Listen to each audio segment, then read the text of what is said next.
हिंदू वहाँ पे कितना दुखी है, हिंदू वहाँ काटा जा रहा है, हिंदू वहाँ मारा जा रहा है। साल से हिंदू जागा ही नहीं, 75 साल से शर्म आनी चाहिए, अभी तक जागा नहीं। अरे शर्म आनी चाहिए, आप जैसे हिंदुओं पे शर्म आनी चाहिए। 75 साल से जागी नहीं, कुंभकर्ण हो गए हैं, कुंभकर्ण हो गए हैं। बताइए कुंभकर्ण जैसी नींद ले रहे हैं। अरे सच्चाई ये है, अन्याय अत्याचार भ्रष्टाचार का विरोध होना चाहिए। बांग्लादेश के जाए, आप जाइए पाकिस्तान, आप जाइए सऊदी, आप जाइए मलेशिया, हमारा तो देश भारत है, हिंदुस्तान है, हम यहीं रहेंगे। भाजपा जिस दिन गए ये हिंदुस्तान फिर से गुलाम बन जाएगा। भाजपा ने कितने मुसलमानों को जीजा बनाया है, पहले आत्मचिंतन मंथन करे और जवाब दे मीडिया के चैनल के सामने कि कितने लोगों ने अपना बहनोई और दामाद बनाया है भाजपा के लोगों ने मुस्लिम समाज को। और जो बताते हैं हम लोग सनातनी हैं और हम लोग हिंदू हैं, सनातनी हिंदू हम लोग हैं, हम लोग नहीं बदलते हैं चाहे जो हो। और चुनाव आता जाता है, चुनाव हारना जीतना अलग की बात है, लेकिन बेईमानी भ्रष्टाचार और जुर्म करना अपराध है चाहे। नमस्कार, आप देख रहे हैं द पब्लिक नोट और मैं हूं अरमान मलिक। बात पश्चिम बंगाल की होगी।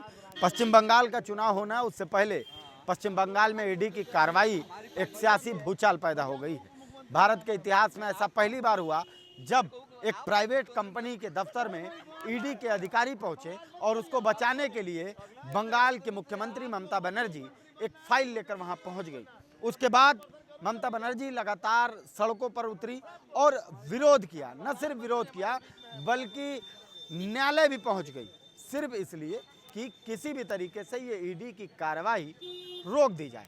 उसमें बात एक फाइल की आ रही है। आखिर क्या है उस फाइल में जिसको ममता बनर्जी बचाना चाहती हैं, और ममता बनर्जी की इस पूरी भूमिका को अब उत्तर प्रदेश में क्या राजनीतिक माहौल पैदा हो रहा है। चूँकि अखिलेश यादव और तमाम विपक्षी नेता, सांसद, विधायक और तमाम जो ममता बनर्जी के पार्टी के नेता हैं वो गृह मंत्रालय यानी होम मिनिस्टर के आवास के आसपास भी बड़ा विरोध किए हैं। अब इसको लेकर के एक सियासत गर्म हो गई है।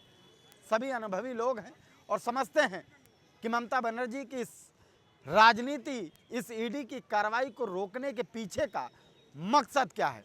लाल जी, सबसे पहले आप ही शुरू कर लेते हैं। नहीं, अनुभवी लोग हैं ना, इसलिए पूछना जरूरी है। अरे आखिर क्या है ऐसा कि प्राइवेट कंपनी को बचाने के लिए उतर आई भाई। पत्रकार महोदय, भारतीय जनता पार्टी की सरकार में ईडी सीबीआई का दुरुपयोग इतना बढ़ गया, मजबूरन ममता बनर्जी जी को सामने आना पड़ा। और ममता बनर्जी ने पूरे देश में दिखा दिया कि अन्याय अत्याचार हम नहीं सहेंगे, जुल्म हम नहीं सहेंगे। ईडी को छापा मारना था तो साल 2 साल पहले डालती, कौन विरोध करता।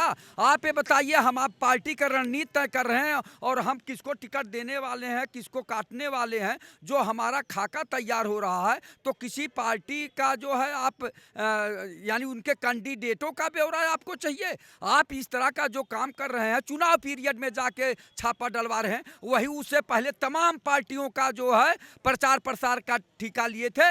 जो है बिहार में अभी जाके चुनाव भी लड़े वो, और उसके बाद वो छोड़ के वहाँ गए तो दूसरे आए उसमें। तो वो जो संगठन काम कर रहा था वो पार्टी को कैंडिडेटों का चयन करने के लिए हर विधानसभा में वो अपना जो है निरीक्षण करता है, पुनरीक्षण करता है कि कौन कैंडिडेट जीत सकता है, और उसको आप हथियाना चाहते हैं। तो अमित शाह जी जो गृह मंत्रालय इस तरह का काम किया है, ये बहुत ही निंदनीय है, अफसोसजनक है। और सारे प्रदेश के नेताओं, पूरे देश के नेताओं को सजग हो जाना चाहिए कि अगर आप अब भी नहीं बोले तो ये लोग अन्याय अत्याचार करते रहेंगे ईडी के माध्यम से, सीबीआई के माध्यम से। तो अगर कोई हमारे ऊपर लगातार अन्याय अत्याचार करेगा तो हमें मजबूरन उठ खड़ा होना पड़ेगा और मुंहतोड़ जवाब देना पड़ेगा। ममता बनर्जी जी को मैं शाबाशी देता हूँ, उनके हिम्मत साहस का धैर्य को जो है मैं वो स्वागत करता हूं कि कम से कम ममता बनर्जी जी ने वो जवाब दिया। अन्याय पर प्रदेश में अगर अत्याचार कर रही है, पूरे भारत में और क्या कहते हैं बंगाल में ममता बनर्जी अत्याचारी महिला है। वो दीदी का दीदा निकल चुका है, अब उसका जो है चलने वाला नहीं है। अब इस समय वहाँ पे हिंदू जागृत हो गया है। हिंदुओं पे अत्याचार उन्होंने ममता बनर्जी ने कराया, उनको डर कैसा है? सीबीआई से और ईडी से डर क्या हो सकता है? अगर चोर नहीं है वो तो डरने की क्या हो सकता है? ममता बनर्जी चुनाव से पहले साल से हिंदू जागा ही नहीं, 75 साल से शर्म आनी चाहिए, अभी तक जागा नहीं। अरे शर्म आनी चाहिए, आप जैसे हिंदुओं पे शर्म आनी चाहिए। 75 साल से जागी नहीं, कुंभकर्ण हो गए हैं, कुंभकर्ण हो गए हैं। बताइए कुंभकर्ण जैसी नींद ले रहे हैं। अरे सच्चाई ये है, अन्याय अत्याचार भ्रष्टाचार का विरोध होना चाहिए। हिंदू जगा हुआ है। अब 75 साल से सही तो कह रहे हैं, 75 साल से क्या कर रहा है? अब आप भी उनकी तरफदारी करोगे? तरफदारी, वो उनका जवाब तो नहीं तो उनके बाद उनको किसी दिन हार्ट अटैक हो जाएगा, उनको किसी दिन हार्ट अटैक हो जाएगा और यही हम लोग लाद के अस्पताल लेके जाएंगे। इनको जीने से अच्छा है मर जाना, जलालत की जिंदगी अत्याचार अन्याय सहने से अच्छा है मर जाना। ये शर्म करिए भारतीय जनता पार्टी के लोग कि आप जहां चुनाव होता है सीबीआई भेजते हैं, पहले क्यों नहीं भेजते? पहले भेजना चाहिए। साल 2 साल पहले अजीत पवार, शुभेंद्र अधिकारी, हेमंत बिश्व शर्मा के यहाँ क्यों नहीं भेजते? प्रधानमंत्री लगाए थे 70,000 करोड़ चक्की पिसिंग क्या कर रहे हैं? उनके यहाँ क्यों नहीं ईडी सीबीआई जाती है? क्यों नहीं जाती है? कहीं ना कहीं तो अगले का दर्द भी तो है ना। आखिर इनका कौन दर्द? ये अब्बा जाए बंगला नब्बे भुलाए जाए बंगला, ये अब्बा चला जाए बंगाल, 1 महीने में नानिंग ननियाउर याद आई, 1 महीने में रोने लग जाए। देश हमारा भारत है, बांग्लादेश क्यों जाए? आप जाइए पाकिस्तान, आप जाइए सऊदी, आप जाइए मलेशिया। हमारा तो देश भारत है, हिंदुस्तान है, हम यहीं रहेंगे। बात करते हैं, हम ये कह रहे हैं कि बंगाल में जाके रहो 1 महीना, तब मालूम पड़ेगा हिंदू वहाँ पे कितना दुखी है। हिंदू वहाँ काटा जा रहा है, हिंदू वहाँ मारा जा रहा है। सुनिए, अब दाल नहीं गलने वाली है। सुनो, ठीक है, अमित शाह ने अंगद की तरह पाँव जमा दिया है। अमित शाह ने अंगद की तरह पाँव जमा दिया है। ठीक है, ये माहौल गर्मा ईडी और सीबीआई। सुनिए, आप ये बताइए, चुनाव स्ट्रेटेजी होती है, वो कंपनी हायर किया था, ममता पर नहीं हुआ ईडी का छापा, वो उनके जो चुनाव कंपनी है उन पे मारा गया। उनमें पूरा स्ट्रेटेजी होता है हम चुनाव कैसे लड़ेंगे। यही काम झारखंड में हुआ था, यही काम दिल्ली में हुआ था। लैपटॉप उठा के अरविंद केजरीवाल का ले गए थे, नतीजा क्या हुआ? दोनों जेल गए, नैतिकता के आधार पर चले गए। क्या हुआ? दोनों अभी निकल के आए बाहर। कोर्ट ने ईडी को फटकारा, कोर्ट ने ईडी को फटकारा और ममता को भी इसी तरीके से ये करने मांग रहे थे, पर दीदी है वो एतो भालोबाशा भालो नाई गुद भेज दी। और ये भी बताइए कि आपका जो कोयला घोटाला है अमित शाह, वो खोल देंगी ममता दी। इसलिए ममता दी पे हाथ मत डालो। इलेक्शन लड़ना है, लोकतंत्र के हिसाब से लड़ो। अगर आपका ताकत होगा, जब तुम जीत नहीं सकते। बताइए आप, असम के वो जो हेमंत बिश्व शर्मा है उन पर कोई कार्रवाई नहीं। हेमंत सिंधु पूरा ऑपरेशन हुआ था, उसमें पूरा साफ दिखा था कि पैसा लेता हुआ, उसका घोटाला कोई नहीं, ईडी नहीं जाती है। ईडी सिर्फ विपक्ष को, राहुल गांधी को परेशान करती है, ममता को, अरविंद केजरीवाल को, विपक्ष वालों को। और बिहार में नहीं गई है, बिहार में नहीं गई है, खाली जाएगी केजरीवाल के यहाँ जो हरा नहीं पा रहे थे। केजरीवाल को स्वास्थ्य शिक्षा में काम करने वाला, उसको जेल भेज दिया, उसका गाली देने लगे, करे ये तो भ्रष्ट है। वैसे ही ममता के साथ करने मांगे, पर ये फेल हो गया। लड़ना है तो मर्द की तरह लड़ो, 1 by 1 लोकतंत्र। सही बात है, रुको लौटते हैं। लड़ना है तो मर्द की तरह लड़ो भाई। बिहार, बंगाल, ये सब राजनीतिक चर्चा है। आखिर क्या है ऐसी उस फाइल में जो खुद मुख्यमंत्री उतारा? देखिए, चोर डरता किससे है? पुलिस से। और भ्रष्टाचार डरते कैसे? ईडी से। ममता क्या दूध की थैली है? बांग्लादेशी को प्राण देती हैं, रोहिंग्या प्राण देती हैं, और जितने घोटाला ममता ने किया है उतना आज तक कोई महिला ने किया है। समझ लीजिए मतलब है। अब उनकी बीपी बढ़ रही है अंदर से, क्योंकि ना दिन प्रतिदिन चुनाव नज़दीक आ गया है और सारी उनकी चिट्ठा खुल रहा है। अब वो बराबर भाजपा को दोष दे रही पानी पी पी के, लेकिन भाजपा कुछ होने वाला नहीं है। बिहार की तरह पश्चिम बंगाल सफा है ममता से। ममता देख लीजिए, हिंदू जो आज मुगल कैसे राज किए यहाँ पे, अंग्रेज, यहाँ के कुछ लोग हैं गद्दार टाइप के, वो पनाह देते हैं अपने घर में, उनको बैठा के, उनको अपने जीजा की तरह उनको सेवा करते हैं, तभी देश का टुकड़ा होता है। ये नोट करिएगा। बांग्लादेश में देख लीजिए, एक दलित की हत्या हुआ, यहाँ जो क्षेत्रीय पार्टी है एक दिन धरना न दिया, ना मौन किया, मतलब है इससे क्या लगाएंगे आप यहाँ पे? सिर्फ दोष दे दें भाजपा को कि भाजपा भैया ये कर दे रही है। भाजपा रहेगी तो ये जाने हिंदुस्तान सुरक्षित रहेगा, और भाजपा जिस दिन गए ये हिंदुस्तान फिर से गुलाम बन जाएगा। भाजपा ने कितने मुसलमानों को जीजा बनाया है, पहले आत्मचिंतन मंथन करे और जवाब दे मीडिया के चैनल के सामने कि कितने लोगों ने अपना बहनोई और दामाद बनाया है भाजपा के लोगों ने मुस्लिम समाज को। और जो बताते हैं हम लोग सनातनी हैं और हम लोग हिंदू हैं, सनातनी हिंदू हम लोग हैं, हम लोग नहीं बदलते हैं चाहे जो हो। और चुनाव आता जाता है, चुनाव हारना जीतना अलग की बात है, लेकिन बेईमानी, भ्रष्टाचार और जुर्म करना अपराध है चाहे जो हो। सिर्फ चोर लोग डर रहे हैं भाजपा से, चोर टाइप के लोग हैं, जो भ्रष्टाचारी टाइप के लोग हैं वो डर रहे हैं, मतलब ईडी से। क्यों डर रहे हैं आप? मतलब है क्योंकि आपने चोरी किया है, भाजपा एक एक पर्द खोल रही सबकी, मतलब वहाँ पे, इसलिए डर लग रहा है। पहले मलाई काटे, अब मलाई काटने के बाद सब फाइल दफा दिए, मतलब है सारे। भाई आखिर क्या है ऐसा? अच्छा ठीक है। आखिर क्या है ऐसा कि उस फाइल को बचाने के लिए खुद मुख्यमंत्री सड़कों पे उतर गए और इतना बवंडर देख रहे कितना गर्म। उनका प्रॉब्लम बहुत बड़ी प्रॉब्लम है। प्रॉब्लम यह है कि वो जानती हैं कि जहाँ ये फाइल मिला, जहाँ ये फाइल में उनका सारा पुल खुल जाएगा, चुनाव होने वाला है। वो एक्चुअली जो सुभाष चंद्र बोस हैं, रविंद्रनाथ टैगोर हैं, इनके अस्तित्व को मिटाना चाहती हैं। वो सोचती है मैं खुद ही सुभाष चंद्र बोस बन जाऊं, मैं ही खुद ही रविंद्रनाथ टैगोर बन जाऊं। उनका और यहाँ के जो लोग चिल्ला रहे हैं ना, ये चिल्ला नहीं रहे, इनकी अपनी भड़ास निकाल रहे हैं। ममता बनर्जी को लेके दूसरे को गाली दे दो, ऐसा थोड़ी होता है। ममता बनर्जी कहाँ की धुली व्यक्ति हैं भाई? कहाँ कर रही है? बंगाल में कौन सा अच्छा काम कर रही है बताइए? कौन सी ऐसा काम किया है बंगाल में? केजरीवाल की बात कर रहे थे, केजरीवाल खत्म हो गया ना, वैसे ही इस बार बंगाल से ममता बनर्जी को जाना ही पड़ेगा, हर हालत में जाना पड़ेगा। केजरीवाल यही कर रहे थे और ईडी कर रहे थे ना। ईडी क्यों डर है आपको? काहे डर रहे हैं ईडी से? आप आइए सामने, खुल के आइए। हम तो नहीं डरते हैं किसी से, हमको तो किसी कुछ कहने में भी डर नहीं लगता, हम नहीं डरते हैं।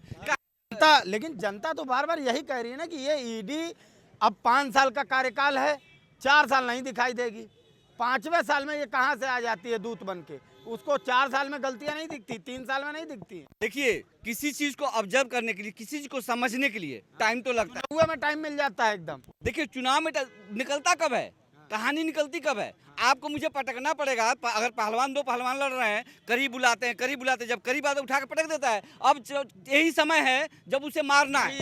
भाजपा के लिए आप ईडी सीबीआई जो है सरकार की चंगुल की तोते हैं, जब चाहे छोड़ दे। चुनाव पीरियड में हर प्रदेश में देख लीजिए ईडी सीबीआई तभी जाती है जब वहाँ चुनाव होता है। अरे मोदी, योगी जी और ये अमित शाह कब तक ये सब नाटक करते रहो? जनता सब जानती है, जनता इसका मुंह तोड़ जवाब देगी। और ममता बनर्जी वो सनातनी और ब्राह्मण परिवार की बेटी है और स्वतंत्रता संग्राम की बेटी है, वो स्वतंत्रता सेनानी की बेटी है। उन्हें क्या हड़काओगे? अमित शाह क्या स्वतंत्रता संग्राम सेनानी के बेटे हैं?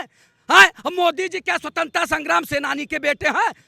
ममता बनर्जी का इतिहास जाके देखिए, और 15 साल से मुख्यमंत्री हैं और सरकार आती जाती है, सरकार की बात नहीं है। ममता बनर्जी का बिना इतिहास से क्या बात किया जा रहा है? ममता बनर्जी के बिना इतिहास जाने हम बात कर रहे हैं। आपको इतिहास नहीं पता, तो आपको पता नहीं है इतिहास ममता बनर्जी का। ममता बनर्जी का इतिहास पता, इससे पहले पता कीजिए, जाके बात करिए। ऐसे नहीं होता है कुछ भी बोल देना, आके कुछ भी गाली दे देना, जीजा बोल देना, दीदी बोल देना, ऐसे थोड़ी होता है। अमित शाह को क्या समझ रहे हैं? अमित शाह का मैं पक्ष नहीं ले रहा हूँ, हम तो अलग सर्वजन हित पार्टी से हैं, हम किसी का पक्ष नहीं। लेकिन जो रियलिटी है उस पर ममता बनर्जी की क्या हिस्ट्री जानते हैं? अमित शाह का क्या हिस्ट्री नहीं जानते हैं? मोदी जी का क्या हिस्ट्री जानते हैं? किसी का भी किसी के नाम के ऊपर जीजा दीदी बनाना, आप ये बात बोल। ईडी विदेश में काम कर रही थी, कंधार की पठार में शोध कर रही थी।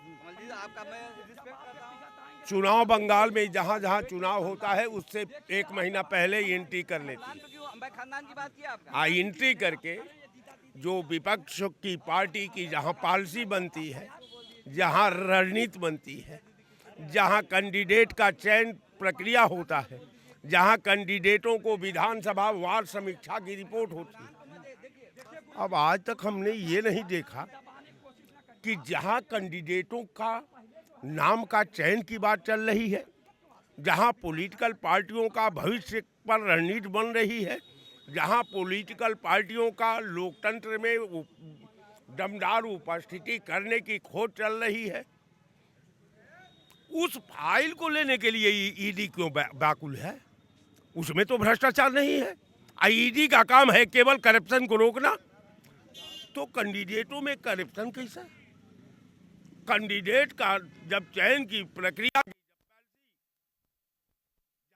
रणनीति तैयार हो रही है, जहां पार्टी के कैंडिडेटों का चयन हो रहा है, जहां विधानसभा वार्ड समीक्षा ये हो रही है कि इस अमुक विधानसभा में कौन कैंडिडेट बढ़िया होगा, जिताऊ होगा, उस फाइल से ईडी का क्या मतलब? अब ये नहीं आप कह सकते कि साहब ईडी का काम अब पॉलिटिकल पार्टी की रणनीति का महीना पहले ईडी अपना काम शुरू कर लेती है। क्या भैया, तो ईडी आ गई है, चाहे आपने हाईजैक ईडी के नाम पर दिल्ली का चुनाव कर दिया, सारे विपक्ष के नेताओं को चुनाव से पहले आपने जेल में डाल दिया, यही काम आप यहाँ झारखंड में किया, यही काम आपने महाराष्ट्र में किया, यही काम आप गुजरात में किया, यही काम हरियाणा में किया, यही काम राजस्थान में किया, यही काम बिहार में भी आपने किया। अब सबसे बड़ी बात है कि अगर जुर्म के साथ अगर समाज का मास आबादी खड़ा हो जाए तो ये मान कर चलिए कि लोकतंत्र का इससे बड़ा दुर्दिन कभी खड़ा नहीं हो सकता। ये माना जाएगा कि ये आवाम जो ऐसे तत्वों के साथ लाइन में कतार में खड़ी है, ये लोकतंत्र में विश्वास नहीं करती, ये राजतंत्र में विश्वास करती है, ये दबंगई में विश्वास करती है, ये गुंडई में विश्वास करती है, और विधा को फेल करके, विधा के साथ गुमराह करके, विधा से खेल करके, परंपरा को ध्वस्त करके, भारतीय संस्कृति को मिटा करके अब केवल एक ही काम करती है, सत्ता पर आधिपत्य को कायम रखना। और इस देश को एक एक कर सब बिक गया रुस्तक, कुछ नहीं बचा है, केवल स्ट्रक्चर भारत का बचा है। तो मैं आपके चैनल पर ये कहता हूँ कि आप ईडी को कंट्रोल करें, ईडी का मजाक न बनावें, नहीं तो आने वाला कल में ईडी ही चुनाव का मुख्य मुद्दा होगा। तो ईडी की गरिमा और कैडर दोनों बचा लीजिए, इस सिस्टम को बचा लीजिए, हमारा सरकार से अनुरोध है। तो तमाम ये वो लोग थे, और बिहार के पूरे जिस तरीके से माफ़ कीजिएगा कि बंगाल के उस ईडी की कार्रवाई पर लोगों से चर्चा हुई। हाँ, लोगों की नाराज़गी भी है कि आखिरकार पूरे सालों साल ईडी दिखाई नहीं देती है। चुनाव से ठीक पहले ईडी का किसी भी पार्टी के इंटरनल बैठक या बात या इंटरनल फाइल जो तमाम तरह की सूत्रों के हवाले से खबर आ रही है उसमें